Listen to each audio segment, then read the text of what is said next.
Do you really know what you're eating at night? At 60 or older, every meal matters, especially dinner, which may seem harmless but could be silently harming your health without you even realizing it. While the body slows down and needs rest, many people still put heavy foods on their plates, such as fried foods, fatty meats, and too much salt, believing that they've always eaten this way and it never caused any problems. But the truth is that over time, the impact of these choices accumulates, affecting your heart, sleep, and even your mood the next day. Have you ever been there? Have you ever eaten dinner and felt your body was heavier, your stomach was uncomfortable, or woken up with no energy the next day? What you're about to discover now may surprise you, and it could be exactly what you or someone in your family needs to have lighter nights, better health, and a more peaceful aging process. Stay with me until the end, because understanding what to avoid at dinner could be the first step to transforming your eating routine and, who knows, even extending your years with a better quality of life. And it all starts now, with a truth that no one usually tells. And if all this makes sense to you, if at some point you felt that your nighttime eating was weighing more heavily than it was helping, then this video is for you to reflect on and, who knows, change small things that will make a big difference. And look, if this message touched you in any way, share your experience here in the comments. Do you usually eat dinner late? Have you noticed that certain foods make your sleep or mood worse? I read everything you write because that's how we build this space together. A place for real exchange, support, and health care. Also, take the opportunity to like the video, because that really helps the channel reach more people who need this information. And of course, subscribe if you're not already subscribed. There's a lot more content coming, always with practical tips, clear guidance, and sincere conversations about what really matters at this stage of life. Now, let's talk exactly about what needs to be off your plate today. Now, I want to delve even deeper into the subject that many people ignore in their daily lives, but which has a silent impact on the health of those over 60. Let's talk about fried foods. Yes, they are crispy, tasty, and bring back fond memories of the pastel de carne at the fair, the golden potatoes at dinner, the breaded steak that seems irresistible after a tiring day. But there is a hidden truth behind this immediate pleasure, the way these fried foods react inside a body that no longer functions as it used to. After 60, the digestive system becomes more sensitive. The liver is less able to process fats, and the metabolism, which used to burn everything in its path quickly, now slows down. This means that seemingly harmless fried food, made with reused oil, breaded and crispy, can become a real burden on your body. It may seem like an exaggeration, but science has already proven that frequent consumption of fried foods significantly increases bad cholesterol levels, overloads the liver, and directly interferes with sleep, since digestion becomes slower and heavier during the night. And then you sleep poorly, wake up tired, feel heavy in your stomach, or even have that silent heartburn that seems normal, but isn't. These are signs from your body asking for change. This journey of transformation that begins at dinner is deeper than it seems. It doesn't just involve swapping one food for another, it involves a change in mindset. The decision to prioritize yourself, to take care of what no one sees, the behind the scenes of your well-being. Fried foods at night are like adding fuel to the fire. Instead of fueling rest, you're fueling inflammation. But no one is telling you to give up flavor. There are delicious and light ways to enjoy a satisfying meal, with roasted vegetables, grilled proteins, natural seasonings, and that special touch that comes from conscious choices. This small choice has a power that goes beyond food. It's about respecting yourself, listening to your body, and, most importantly, not repeating habits that no longer serve you.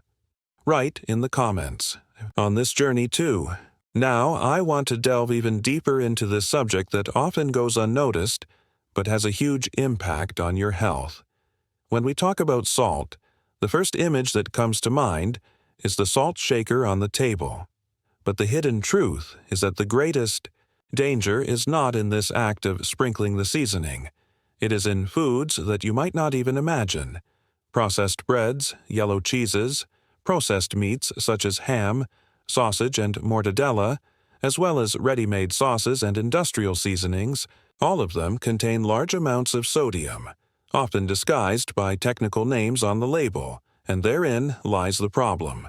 While you think you are having a light dinner, with just a slice of bread and cheese, a packaged soup, or a quick sandwich, your body is receiving a much higher sodium load than it can process in a healthy way.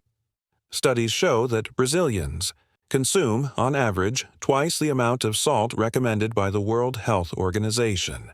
And for those over 60, this excess can accelerate a silent and dangerous process. Increased blood pressure. Hypertension is treacherous. It often gives no warning until it causes a crisis. It can lead to a stroke, a heart attack, or even kidney failure.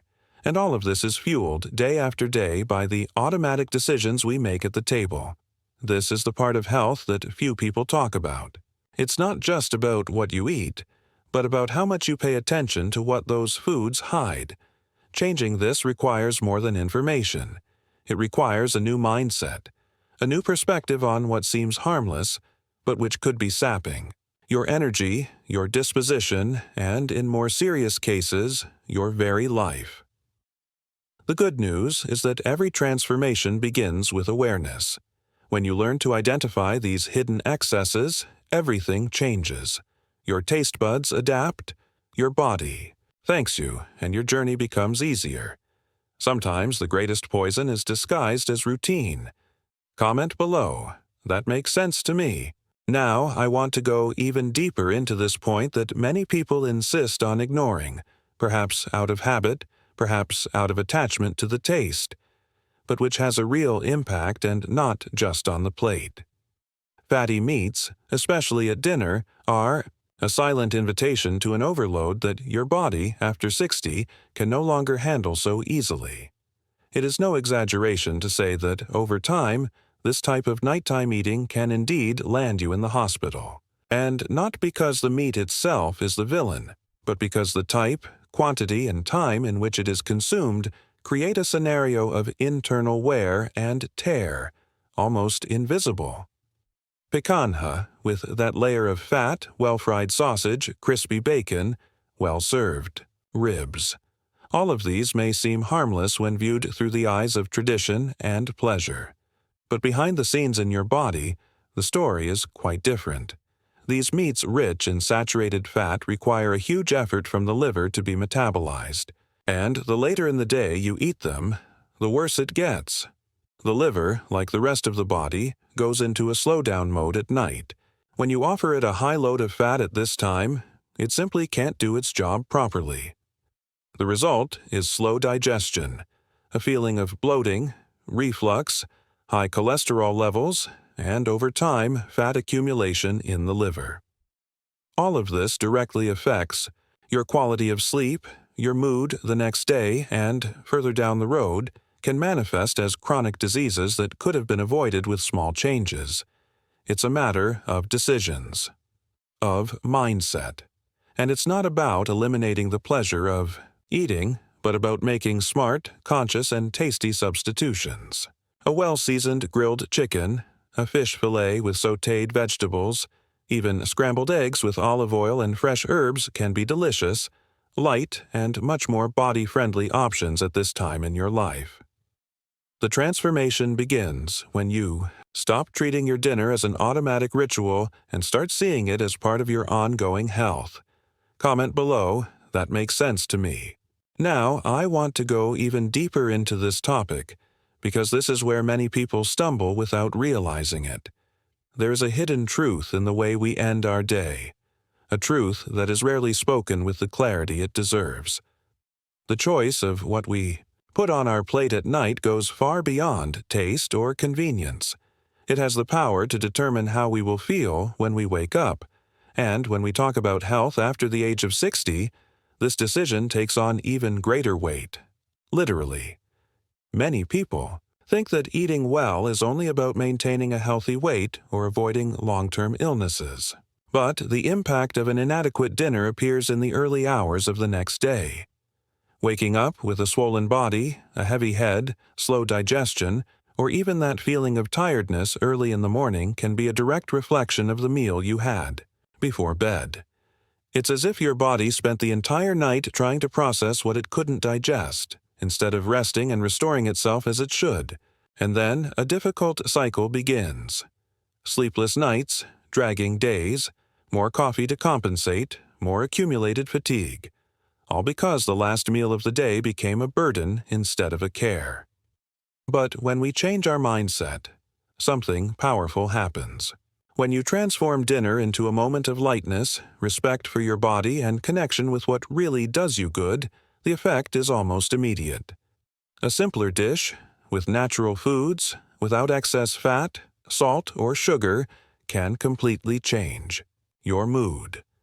And the most interesting thing is that this transformation does not require great sacrifices. It starts with a change. Just one. For example, take out the bread with cheese and sausage and replace it with vegetable soup with shredded chicken. Replace that heavy dish with a lighter, more colorful combination, full of nutrients. That is a decision. And decisions like these shape the journey of those who want to live well, with more energy, less pain, more mental clarity, and even a better mood. Of course, no one changes everything all at once, and they don't need to. The secret lies in the process, in the small revelations of everyday life, in what you choose to repeat. A healthy dinner is not about restriction. It's about emotional intelligence. It's about understanding that food is also information. It talks to your cells, affects your brain, interferes with your mood, and even influences the way you relate to people. Have you ever noticed how your body responds when you respect it? Not just physically, but emotionally. Sleeping well, waking up well, thinking more clearly. All of this comes from a seemingly simple choice: what you decide to eat when the day comes to an end. And that's why this topic goes far beyond food. It touches on something deeper: the way we take care of ourselves behind the scenes of our routine, the way we often accept discomfort as normal. But it doesn't have to be that way. There is a path to transformation that starts on the plate and extends to all areas of life. Write in the comments, "I'm on this journey too." Now I want to bring up a point that often goes unnoticed, but that makes all the difference in the quality of your dinner, and, consequently, your health as a whole. The time you eat at night. Yes, it's not just what you eat, but when what you eat can determine how you rest, digest, and even function your brain the next day. And this is a detail that most people ignore, thinking that it is enough to choose a light meal. But the truth is that eating late at night, even if it is something apparently healthy, can still cause an imbalance in your body that silently accompanies you for hours. After 60, the body works at a different pace. The digestive system slows down, the metabolism no longer works as efficiently as before, and the hormones that regulate sleep, such as melatonin, can be affected if you have a full stomach. In other words, when you eat dinner too late, or worse, go straight to bed, right after eating, you are forcing the body to go into digestive mode when it should be preparing to rest. And the result of this is poor sleep, a feeling of abdominal heaviness, episodes of reflux, agitation, and even changes in memory over time. This is another one of those revelations that seem simple but have a profound impact. Because changing your dinner time is a decision that requires awareness. It involves adjusting your routine, moving up your commitments, and perhaps even rethinking what you consider hunger or desire. But when you understand that this change can improve your sleep, protect your heart, balance your blood sugar, and even help you wake up feeling more energized, your mindset changes. It's no longer about making a sacrifice. It's about investing in your well-being. It's behind the scenes of the day, in those decisions that no one sees, that transformation begins to take shape. and it's quiet, but powerful. So the next time you're thinking about having dinner at 10 or 11 p.m., ask yourself, will this nourish me or will it hinder me? Sometimes the right answer is to simply anticipate. If you've made it this far, it's because this topic spoke to you in some way, and that says a lot about your desire to take better care of yourself and make more conscious choices. We know that, after 60, each decision has a different weight, but it can also have a huge positive impact. So, if this content helped you reflect, leave a like on the video. This shows that you value this type of conversation and also helps the channel to continue bringing more content like this. And take the opportunity to subscribe because there's a lot of important stuff coming, and I want to walk with you on this journey. Oh, and if you've seen everything up to here, write in the comments. I'm with you until the end. That's how I know who's really involved, absorbing every detail, building this transformation from the inside out. There's a video here that complements everything we talked about today. Click and follow me there.